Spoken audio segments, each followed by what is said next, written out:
Olá, o presidente Jair Bolsonaro defendeu Jorge José Guaranho, o policial federal que assassinou o tesoureiro do PT em Foz do Iguaçu, dizendo que para o PT a violência, chute na cara é violência do bem. Este é o principal assunto desta terça-feira, 12 de julho de 2022.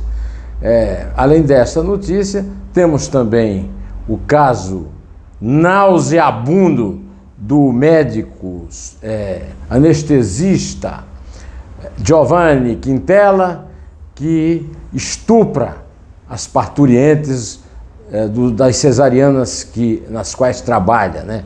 E também a aprovação da Lei das Diretrizes Orçamentais com uma mudança. As emendas do orçamento secreto continuam, mas não passam a não ser mais obrigatórias. Bom, eu quero aqui começar esse vídeo de hoje, como sempre, agradecendo o seu apoio, a sua ajuda, a sua força.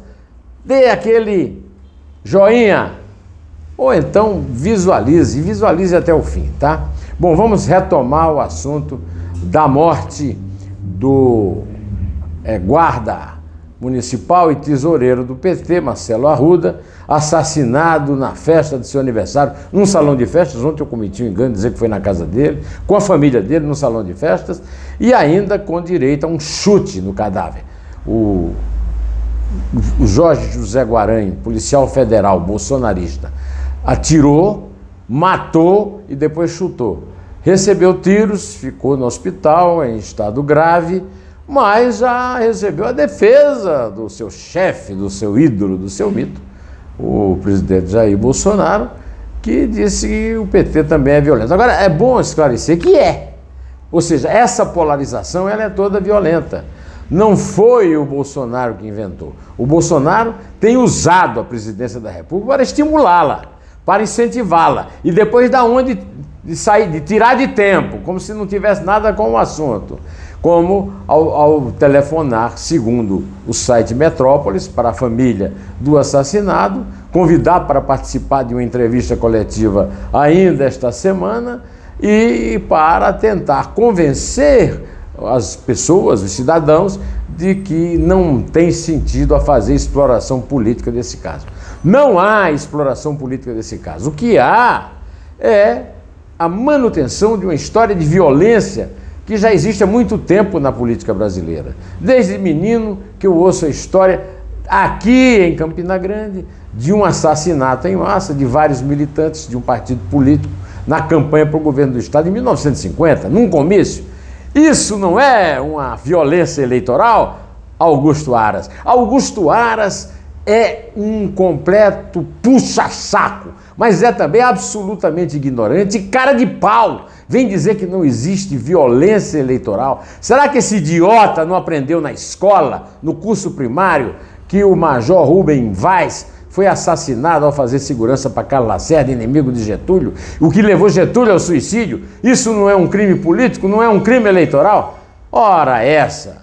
Temos que conviver com esse tipo de autoridade que contesta a verdade, que viola a história de forma tão estúpida quanto esta do Aras e quanto a outra do Bolsonaro. Além da cara de pau, de telefonar para a família e ainda encontra lá. Esse é o problema do Brasil. 3 irmãos do morto, bolsonaristas, que ainda não sabem se vão permitir ou não, vão participar ou não dessa entrevista coletiva. O que é certo é que hoje não faltam notícias, porque a Câmara aprovou a Lei de Diretrizes Orçamentárias. Mas depois que o senador Marcos Duval, bolsonarista, disse que recebeu 50 milhões de reais em emendas das mãos do próprio presidente do Senado, Rodrigo Pacheco, para votar nele para presidente, aí a coisa engrossou. O presidente do Senado modificou a lei na última hora da votação e tornou as emendas do relator não mais obrigatórias, o que não quer dizer nada. As emendas continuam e continuam secretas. O problema não é que elas são obrigatórias, é que elas são secretas e que não há nenhum sentido você ter segredos para o orçamento. O orçamento é a lei mais importante da República e deve ser absolutamente transparente. Também, em relação ao último fim de semana, temos uma notícia nauseabunda. Eu quero aqui registrar o vídeo magnífico do Nando Moura, que disse que era um nojo, é verdade, um nojo o que fez o médico, o anestesista que dopou, o Giovanni Quintela, que dopou a paciente, a parturiente, que estava, de cujo parte estava participando como anestesista. A polícia já está procurando mais 5 casos similares. Casos, aliás, que levaram a equipe que trabalhava com ele lá no hospital, em São João do Meriti, a gravar usando um celular e a transparência de um vidro do armário da sala de cirurgia.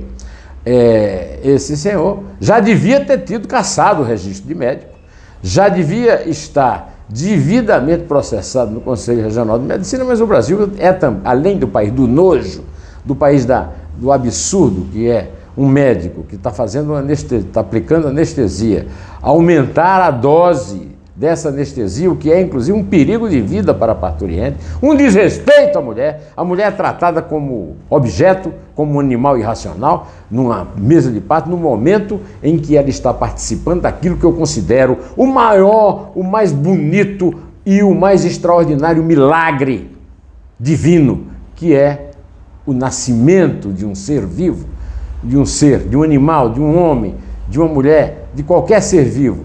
A concepção e o parto são os mistérios mais gloriosos, mais difíceis de entender e que precisam ser comemorados com mais apuro. E é para aparecer um canalha desse para conspurcar. Os próprios médicos já deviam ter tratado isso, né? Aliás, perguntaram a Nando Moura se ele era a favor da pena de morte para um anestesista assassino como esse, e ele disse que não, que ele é a favor de uma prisão perpétua. E eu diria mais, viu, Nando? Uma prisão perpétua numa cela comum no inferno prisional brasileiro. Aquele inferno prisional pelo qual passam todos os dias brasileiros, às vezes até inocentes, que não praticaram crimes e que pagam pelo fato de serem pobres e não poderem pagar advogados. Aí, por falar de advogado, o advogado do anestesista desistiu do caso. Pelo menos tem uma pessoa de vergonha que a Ordem dos Advogados do Brasil deveria aplaudir e que deveria também cuidar de proteger as pessoas, as mulheres, nos partos aos quais elas são submetidas. Hoje é o dia do 60º aniversário do primeiro show dos Rolling Stones em Londres. O Silvio Osias, meu querido amigo, escreveu um artigo brilhante que está no WhatsApp, que está no celular, né, no YouTube, a respeito da grande variedade que é a música dos Rolling Stones, e ele mostra até um samba. Os Rolling Stones gravaram blues, rock, e até um samba, né? E que é uma grande satisfação ouvir. Ele fez aí um trocadilho, porque o grande sucesso dos Rolling Stones, o que ele lançou há 60 anos, era uma música chamada Satisfaction, I Can't Get No.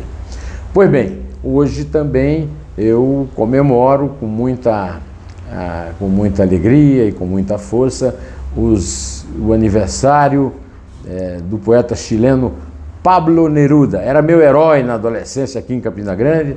Eu vivia com um livro do Pablo Neruda, 20 poemas de amor e uma canção desesperada. Depois eu larguei um pouco o Neruda, mas hoje estou recuperando o grande amor pela poesia dele, que era uma poesia que devia prevalecer no Brasil. Amor, ternura, paz. Não essa violência de sujeito botar revólver em bolo de aniversário, como o Eduardo Bolsonaro, e como o próprio Bolsonaro, que estimula a violência e depois que a violência produz o resultado que é inevitável, ele vem da onde que é pacifista, que o PT não é que é violento, o PT também é violento e devia mudar completamente de atitude, devia acabar com esse apoio à violência agora, aproveitando esse momento para pacificar a eleição e torná-la realmente uma eleição republicana e histórica. Eu fico aqui desejando para todos vocês uma boa noite de terça-feira, dia de quarta-feira, e quero chamar a sua atenção para a entrevista que eu fiz com o desembargador Fausto de Santos, do 3º Tribunal Regional Federal de São Paulo, e o Dois Dedos de Prosa com o ex-subprefeito da Sé, Andréa Matarazzo, neste momento grave em que o Brasil assistiu à invasão de uma lanchonete e à ocupação da rua Santa Ifigênia, no centro de São Paulo. Direto ao assunto, em pé!